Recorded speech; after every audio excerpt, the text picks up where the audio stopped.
नवीन व्यवसाय करणाऱ्यांनी एक गोष्ट नेहमी लक्षात ठेवायला पाहिजे. तर राम राम मंडळी, मी तुमचा मित्र प्रद्युम्न पोकळे आणि स्वागत आहे तुमचं आपल्या एका नवीन मिनी ब्लॉग मध्ये. सकाळी सकाळी राजनील निघालो होतो आणि त्यात एवढी थंडी होती, पण या गड्ड्यामध्ये आदळून माझ्या अंगातली थंडीच निघून गेली. रस्ता एवढा खराब झाला होता, नवीन रस्ता बनवण्यासाठी आंदोलन करावं लागलं होतं. पण आता रस्त्याचं काम तर झालंय चालू, पण पूर्ण कधीपर्यंत होईल हे काय सांगू शकत नाही. घरून 10 लिटर मोजून आणलेलं दूध राजनीत जाईपर्यंत 9 लिटरच भरत होतं. राजनीमध्ये आल्यावर मी गेलो पांडुरंग भेळवर. इथलची सुकी भेळ खाऊन मला मोठा आनंद घ्यायचा होता, पण माझं नशीब खराब. मी एवढ्या लवकर गेलो यांच्याकडे की यांचे अजून आलूच कापणं चालू होते. आता तुम्ही म्हणताना आलूचा आणि भेळीचा काय लॉजिक? तर लॉजिक तर तसं माझ्या ब्लॉग मध्ये पण लागत नाही कोणता विषय कुठं चालू आहे, पण तरी पण तुम्ही बघता ना. बरं जाऊ द्या, आले कधी राजनीमध्ये तर पांडुरंग भेळला एक वेळ अवश्य भेट द्या. आणि इथे येऊन माझं नाव सांगितल्यास तुम्हाला काही फायदा तर होणार नाही, पण मी मागची उधारी तरी माफ होईल. बरी इथून लगेच निघतो मी, कारण आता मला इंदुरीकर महाराजांचा डायलॉग आठवायला लागलाय.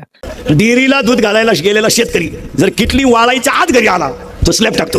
जो किटलीचा वास येईपर्यंत गावात थांबतो तो दूध घालून जमिनी घेतो.